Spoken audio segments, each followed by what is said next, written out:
Halo teman-teman sekalian, perkenalkan saya Dr. Agung Pramaswari, spesialis neurologi. Kali ini, saya ingin memperkenalkan salah satu video pembelajaran di program studi neurologi Fakultas Kedokteran Universitas Udayana. Judulnya adalah Pengenalan Alat Penapisan Gangguan Tidur. Siapkan menurut penunjang kalian saat menonton video ini ya, agar mempermudah pemahaman kalian mengenai alat penapisan gangguan tidur itu sendiri. Sebelumnya, apa sih alat penapisan gangguan tidur itu? Jadi, alat penapisan gangguan tidur merupakan alat pemeriksaan sederhana, umumnya berbentuk kuesioner, yang dapat digunakan untuk membantu menilai kualitas tidur, menegakkan diagnosis gangguan tidur, dan juga menilai keparahan dari gangguan tidur yang terjadi. Alat penapisan gangguan tidur ini harus dikerjakan sebelum dikonfirmasi dengan pemeriksaan polisomnografi, di mana polisomnografi itu sendiri merupakan standar baku emas dalam mendiagnosa gangguan tidur. Tapi, polisomnografi itu sendiri memiliki beberapa kelemahan dalam pelaksanaannya.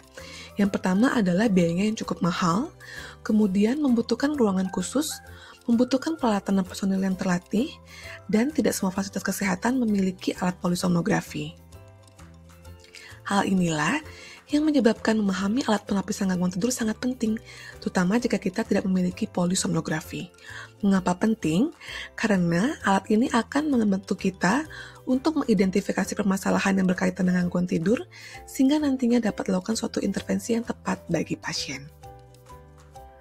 Video ini memiliki tujuan umum dan tujuan khusus. Tujuan umumnya adalah diharapkan peserta didik mampu menganalisis dan memilih alat penapisan gangguan tidur yang tepat bagi masing-masing kasus gangguan tidur secara holistik sesuai dengan standar prosedur operasional. Sedangkan tujuan khususnya ada 3. Yang pertama, peserta didik mampu menjelaskan pemeriksaan alat penapisan gangguan tidur, mampu melaksanakan pemeriksaan menggunakan alat penapisan gangguan tidur, dan mampu memilih alat penapisan gangguan tidur yang tepat bagi masing-masing jenis gangguan tidur, dan menyimpulkan diagnosis dari gangguan tidur itu sendiri. Secara umum, terdapat 5 gangguan tidur primer, yaitu sleep breathing disorder, insomnia, hipersomnia, sleep-related movement disorder, dan parasomnia.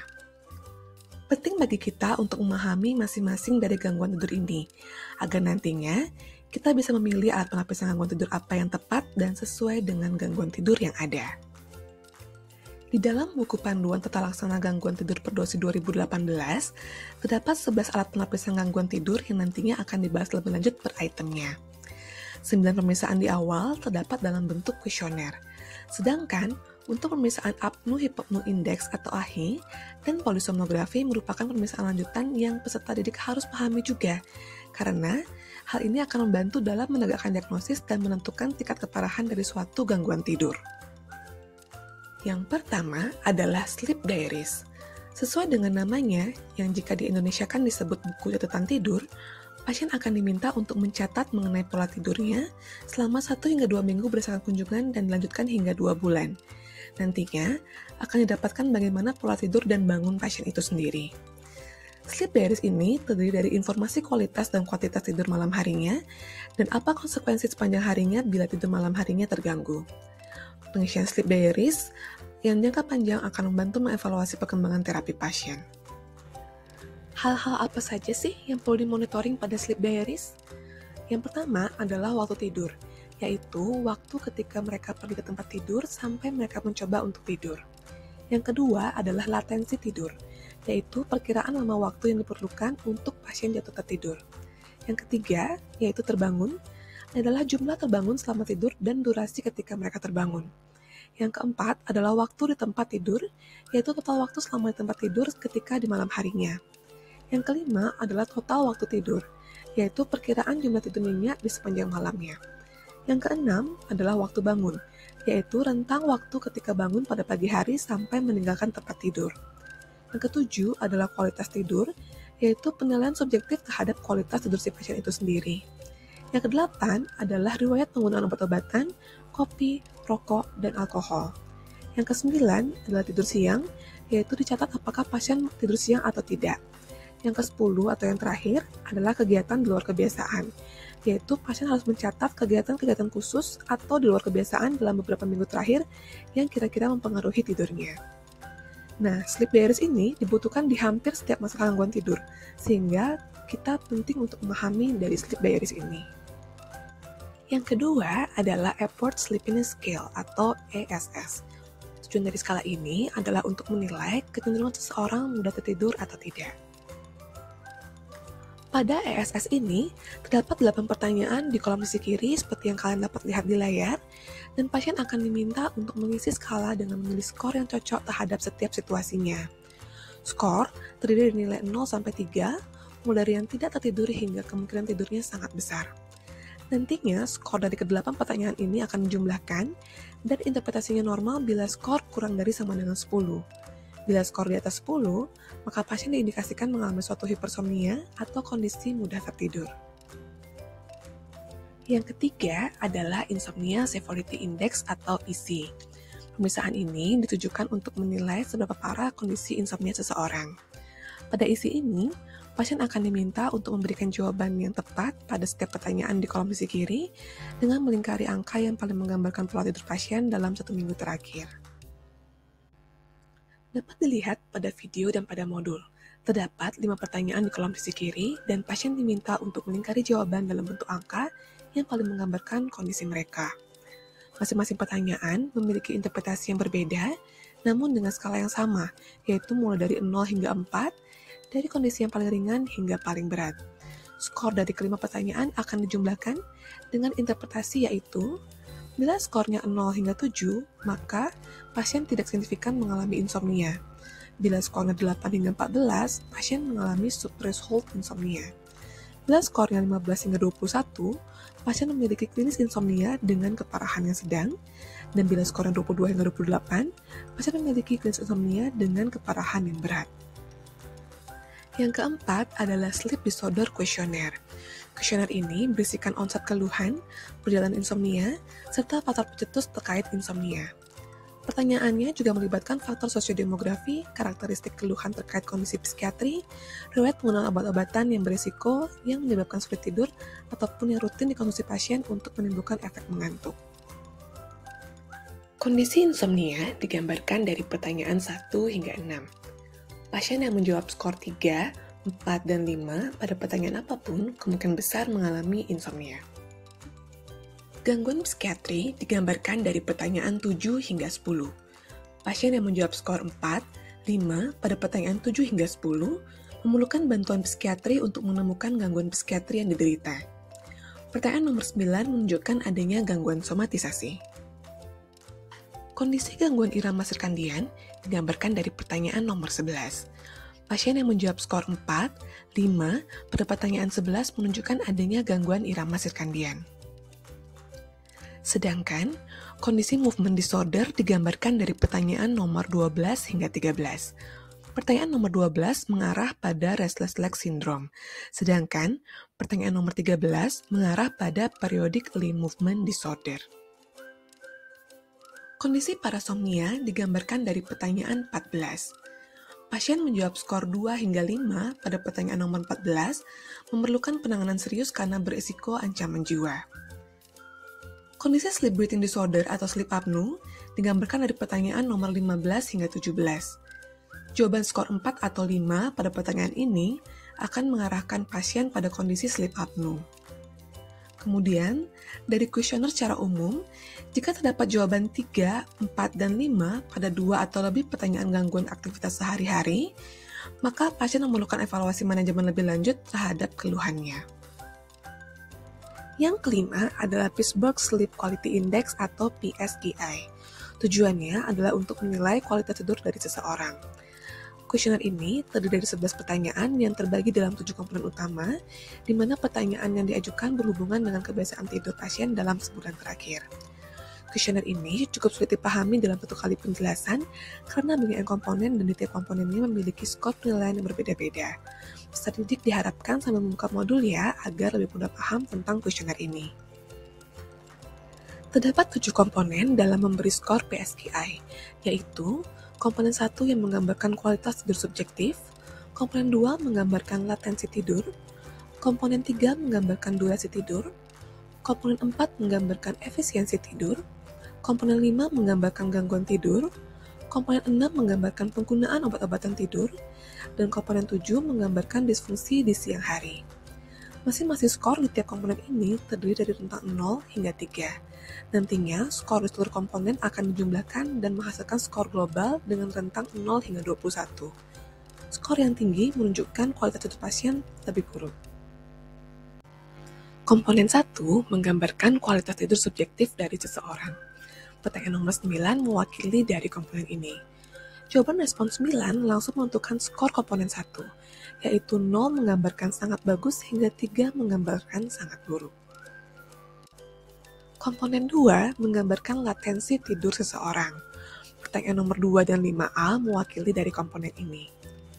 Jawaban respon 2 dan 5A masing-masing memiliki skor 0 hingga 3, di mana skor komponen 2 didapatkan dari konversi penjumlahan jawaban respon 2 dan 5A, yaitu total nilai 0 setara dengan skor 0, total nilai 1 hingga 2 setara dengan skor 1, total nilai 3 hingga 4 setara dengan skor 2, dan total nilai 5 hingga 6 setara dengan skor 3.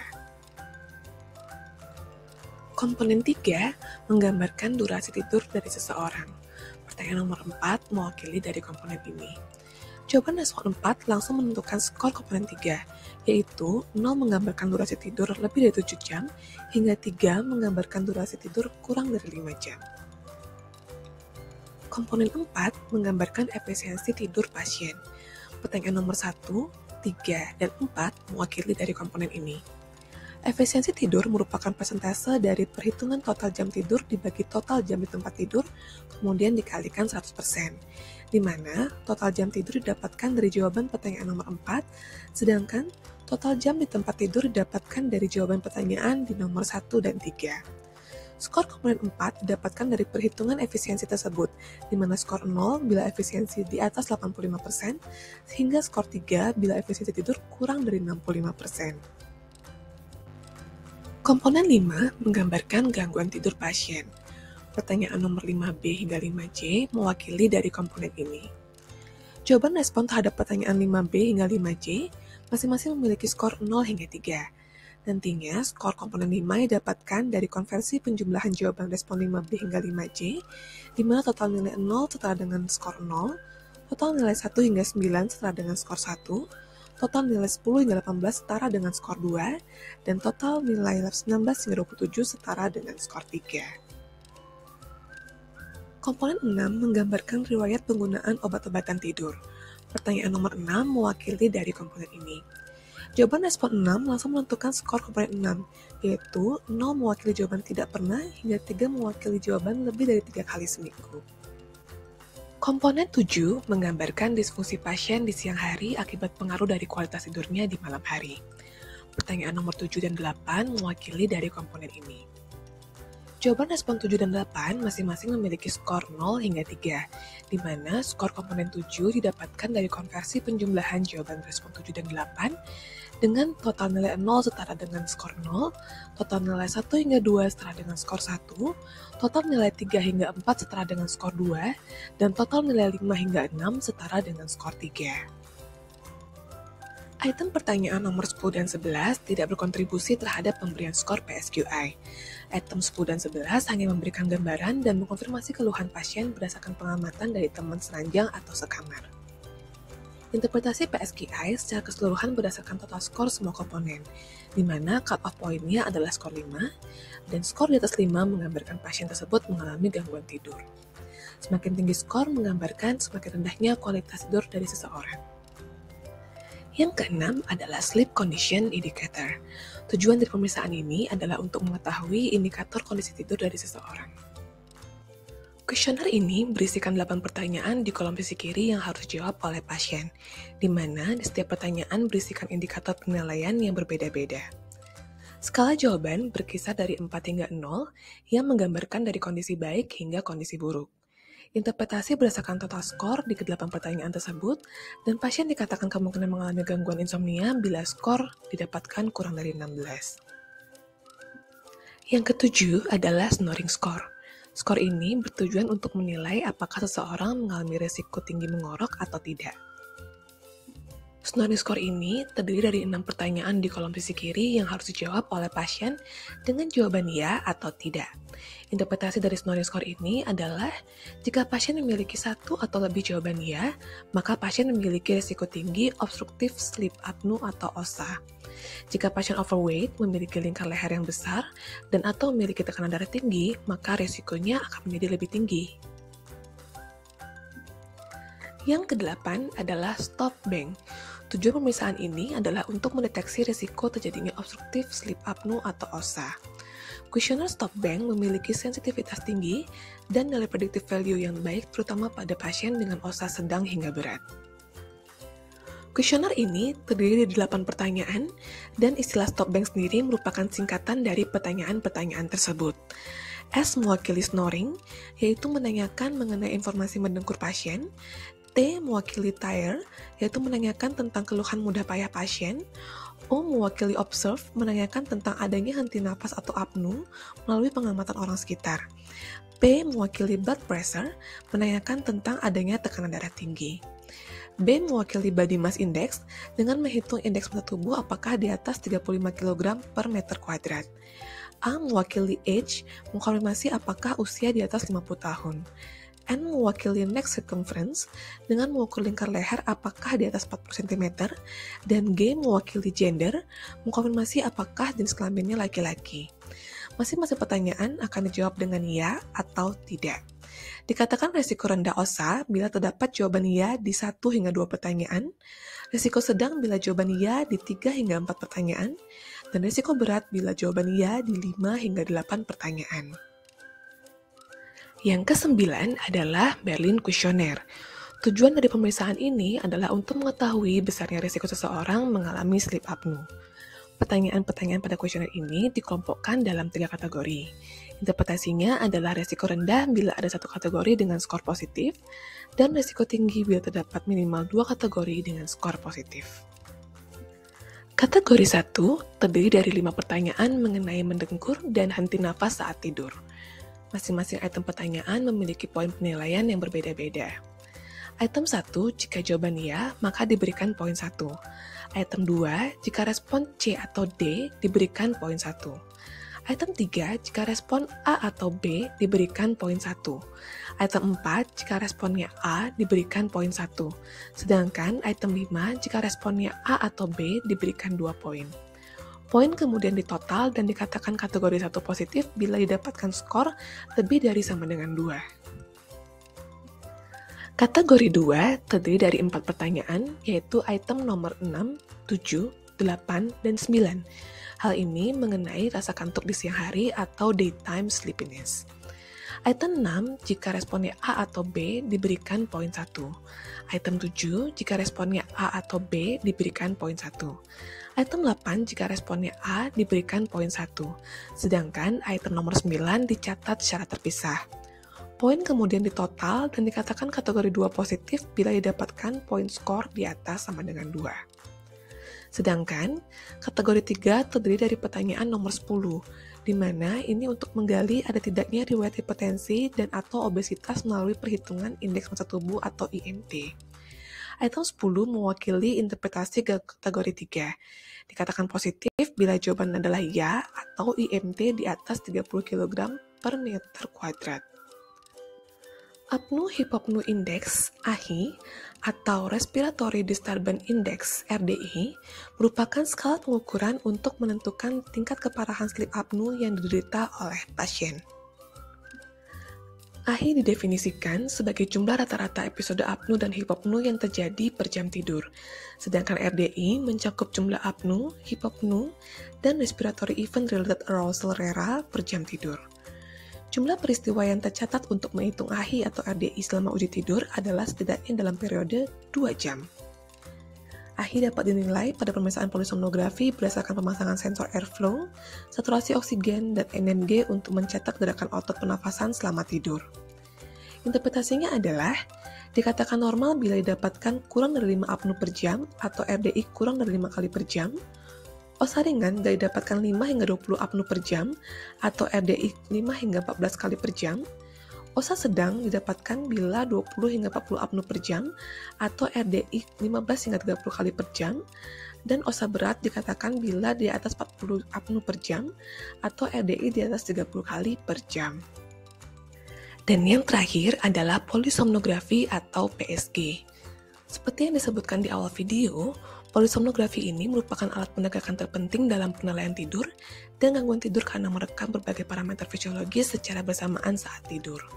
Dengan kata lain, pemeriksaan polisomnografi merupakan gold standar atau standar baku emas dalam mendiagnosa gangguan tidur. Terdapat 4 parameter yang direkam dalam pemeriksaan polisomnografi. Parameter yang direkam itu antara lain, yang pertama adalah stadium tidur dan bangun, menggunakan elektroensefalografi atau EEG, elektromiografi atau NMG submentalis, dan juga elektrookulografi atau EOG. Parameter pernafasan menggunakan aliran nafas atau airflow, usaha nafas atau respiratory effort, saturasi oksigen, monitor tekanan esofagus, monitor CO2, dan sensor pH esofagus. Parameter ketiga yaitu fungsi jantung, menggunakan elektrokardiografi atau EKG. Pergerakan tubuh, menggunakan elektromiografi EMG otot tibialis anterior bilateral, posisi tubuh, dan juga video monitor gerakan saat tidur. PSG merupakan pemeriksaan lanjutan setelah pemeriksaan fisik pada pasien dan setelah penggunaan alat penapisan gangguan tidur lainnya. Polisomnografi ini secara rutin diindikasikan untuk yang pertama, mendiagnosa sleep-related breathing disorder, titrasi continuous positive airway pressure atau CPAP pada pasien dengan sleep-related breathing disorder, menilai keberhasilan terapi pada beberapa kasus gangguan tidur, evaluasi narkolepsi dengan multiple sleep latency test atau MSLT, mengevaluasi perilaku yang berhubungan dengan tidur yang mengandung kekerasan atau potensial membahayakan bagi pasien ataupun orang lain, dan mendiagnosa parasomnia yang tidak khas atau tidak biasa. Dan polisomnografi mungkin diindikasikan pada yang pertama, penderita penyakit neuromuskular dan gejala pada saat tidur, membantu diagnosis gangguan tidur yang dicurigai sebagai epilepsi, parasomnia atau epilepsi yang tidak merespon terhadap terapi konvensional, dan kecurigaan kuat adanya periodic movement sleep disorder. Kemudian, polisomnografi tidak rutin diindikasikan pada mendiagnosa penyakit paru kronik, parasomnia yang khas tidak berkomplikasi dan tidak membahayakan, pasien kejang tanpa gangguan tidur spesifik, mendiagnosa restless leg syndrome, mendiagnosa circadian rhythm sleep disorder, dan mendiagnosis dari depresi. Sebagai penutup, ini adalah algoritma untuk membantu pemilihan alat penapisan gangguan tidur yang tepat berdasarkan kemungkinan gangguan tidurnya. Pertama, kita lakukan anamnesis terlebih dahulu untuk mencari tahu keluhan utama pasien, sehingga kita dapat memperkirakan gangguan tidur apakah yang terjadi, yaitu apakah pasien mengalami sleep-related breathing disorder, insomnia, hipersomnia, parasomnia, atau sleep-related movement disorder. Kemungkinan diagnosis tersebut diperkuat lagi dengan keluhan-keluhan penyerta yang khas dalam mendukung suatu diagnosis. Dan penting juga ditanyakan anamnesis tambahan seperti riwayat konsumsi alkohol, merokok, obat-obatan sedatif, riwayat keluarga, perjalanan lintas negara, aktivitas sebelum tidur, jadwal tidur, penyakit penyerta, dan apakah ada sleep paralysis, katapleksi, dan juga halusinasi hipnagogik. Kemudian, tidak lupa lakukan pemeriksaan fisik umum, disertai pemeriksaan tinggi badan, berat badan, perhitungan body mass index, pengukuran lingkar leher, serta mengamati bentuk rahangnya. Terakhir, tidak lupa lakukan pemeriksaan neurologi pada pasien. Setelah semua itu dikerjakan, maka masuklah kita ke pemilihan alat penapisan yang tepat sesuai dengan gangguan tidur yang terjadi. Masing-masing pilihan alat penapisan sudah dirangkum dan dapat dilihat dalam baris paling bawah algoritma. Demikianlah video pembelajaran mengenai pengenalan alat penapisan gangguan tidur. Diharapkan para peserta didik mampu mengaplikasikannya secara rutin kepada pasien-pasien yang mengalami kecenderungan gangguan tidur. Semakin sering mengaplikasikannya, maka peserta didik akan semakin paham dan fasih dalam mendiagnosa awal suatu gangguan tidur. Terima kasih atas perhatiannya dan selamat belajar.